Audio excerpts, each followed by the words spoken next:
everyone. I'm Chris Grigsby, the director at MOFGA Certification Services. I'm here today to talk with you a little bit about steps to becoming a certified organic producer and some general information about the organic regulations and the requirements. So I wanted to first just give a little bit of background about MOFGA Certification Services, the relationship with MOFGA, and how we came to be. MOFGA has been certifying farms since the 1970s, and with the implementation of the Organic Foods Production Act through the 90s and the development of the National Organic Program as of 2002, MOFGA made a decision to seek accreditation from USDA to administer the National Organic Program rules, therefore forming MOFGA Certification Services as an LLC. And we've been accredited by the USDA to administer the National Organic Program through that public-private partnership since 2002. We currently certify over 550 operations. And sort of the way the process works is that if you're an existing certified operation, then you renew your certification every year. If you're an applicant, then you are applying for certification. So the general question about who needs to be certified. So there is a carve-out exemption in the regulations that allows for a producer who grosses under $5,000 per year to be exempt from requiring certification, but still able to utilize the marketing claim of organic in your sales to customers. You still need to maintain the records and those types of things to show compliance as needed, but certification is not required in that category. On the other hand, if you are a producer who grows a crop and sells it to somebody else, a processor or a handler, and they're going to use that as an ingredient in one of their products, then certification is required regardless of your gross income. So there's a little differentiation there. So as far as the reasons why to certify as organic, what MCS is able to provide is a third-party verification of your marketing claims and your growing practices. It can help with consumer confidence. So if a customer is sort of seeing that there's a certified organic by MOFGA statement on there, or the logo, or the USDA organic logo, then that can produce some confidence in the consumer that those practices have been verified and compliance is there. So the organic sector is the fastest growing food sector in the US at this point. In terms of the grocery arena, I think it's surpassed $50 billion in annual sales. And then additionally, there is a cost share rebate that the USDA administers each year, which helps to defray the certification costs that the operation pays to the certifier. And I'll get into that a little bit later in the presentation here. So as far as certification and the accredited certifiers, under the USDA, there are lots of options. There are a lot of certifiers that operate in Maine. But the reason why we feel like certifying with MOFGA is a benefit and the way to go is that we do the certification part of it, but then MOFGA has so many other programs that can really sort of assist in supporting you as an organic producer. And so there's access to free technical and production assistance through our farmer programs department and team. There's lots of marketing materials. There's toolkits for marketing and helping to sort of promote your products out in the marketplace. As a certified producer, you would get discounts on classes, events, through registration. The MOFGA, which is the quarterly newspaper that MOFGA produces, there's a discount for ads. And then, of course, we administer an online searchable database that's free. So free promotion through that database that's consumer facing, as well as social media posts and producer profiles and the like. So generally, I wanted to get into the sort of the process and the cycle a little bit here. And so this is a graphic that we put together just to sort of help to show folks what the annual process sort of looks like. So if you're interested in becoming a certified organic producer, first step is to contact us. Either phone call, email, that type of thing, and then that way we can kind of get into the specifics of your operation and point you towards the specific forms, application forms, and things like that would need to be completed. So once that sort of takes place, then the next step obviously is to submit the application to us, or if you're a certified producer already, then it's kind of a renewal process where we send you kind of what we have for your existing organic system plan. You update it with next year's plans and the like. Send that back to us. We conduct internal reviews and desk audits of the application. Make sure that we've got all the information we need. The more complete the application is, the quicker and easier it is for us to sort of review that. But we may very well have to kind of reach back out to you and gain clarity on particular sections as needed. But once we review it and feel like we've got all the right information we need, we then mark it and send it to an inspector. And the inspector would then contact you and schedule an on-site inspection, which is a requirement with the organic regulations. And in that annual on-site inspection, like I said, it is annual. It's something that has to happen kind of every year. And what the inspector does is sort of verifies that what you submitted in your application is actually what's taking place on site. Once the inspection takes place, the inspector submits a report to us. We review that again and kind of go through any particular details and follow-ups as needed with the operation. And once we get to that point where we feel like it's we've got all of those things and checked all of those boxes, then we would sort of complete the certification and grant certification at that point. So once that happens, the operation would then have a valid certificate, as well as a what we call a product verification, which is essentially the specific products that you're certified for. And once that takes place, we just sort of ask that folks, keep in contact with us throughout the year, maintain communication.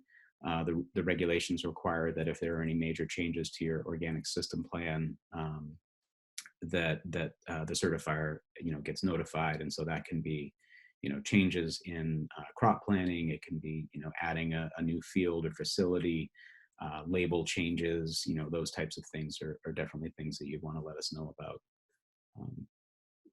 So as far as the certification fees, MCS utilizes a flat fee schedule, which is a little different than some of the other certifiers, but we feel like it's a way to keep the cost reasonable and affordable for operations. And so we base our flat fee on your gross expected income from organic sales for the coming year.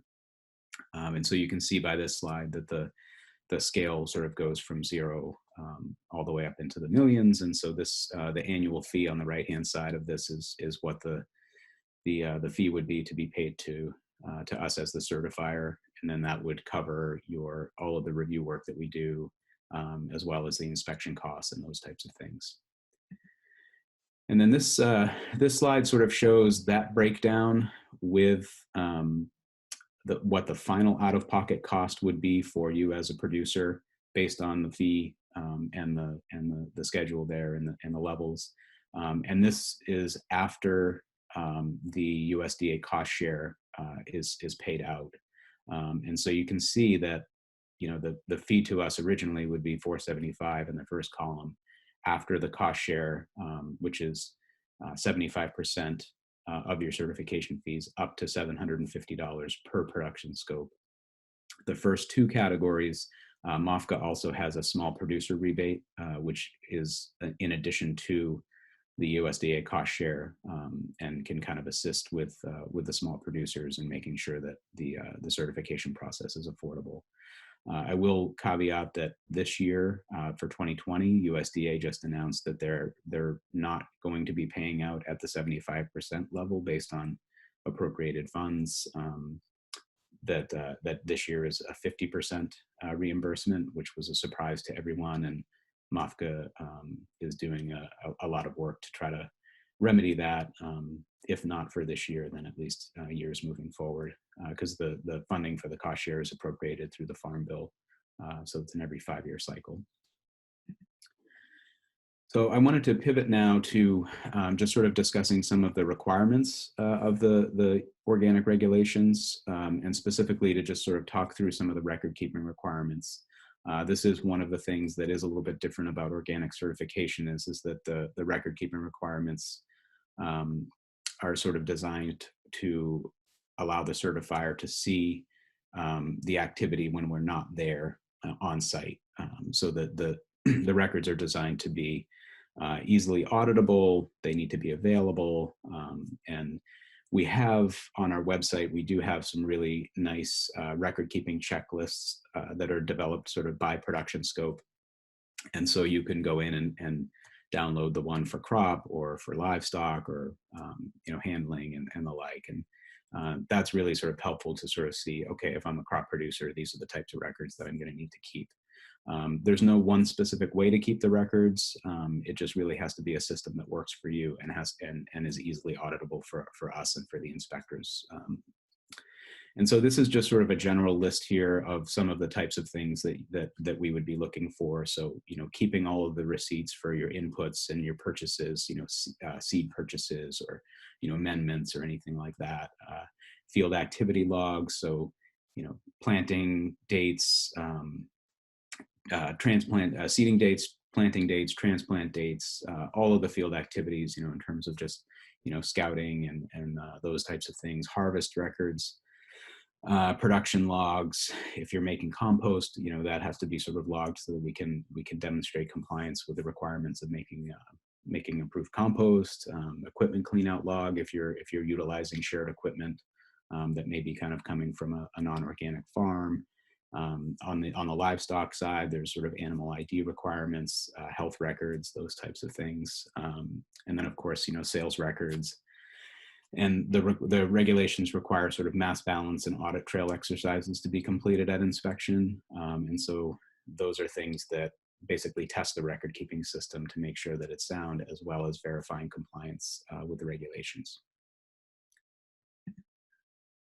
So we do hear a lot that the record keeping isn't the funnest part of being a farmer or producer, but they are needed for us to complete our audit exercises.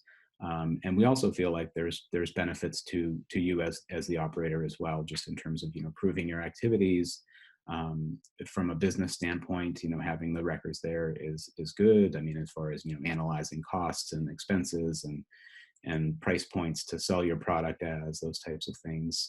It is a compliance requirement.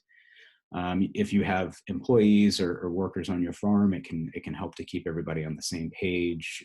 From a training perspective, like letting folks know, hey, we're certified, so we have to kind of keep these records. So these are the types of things that we have to do, day to day. And then again, getting back to that consumer confidence piece, I think this is just another one of those ways that organic certification can sort of show to the consumers and the end users that the verification has taken place.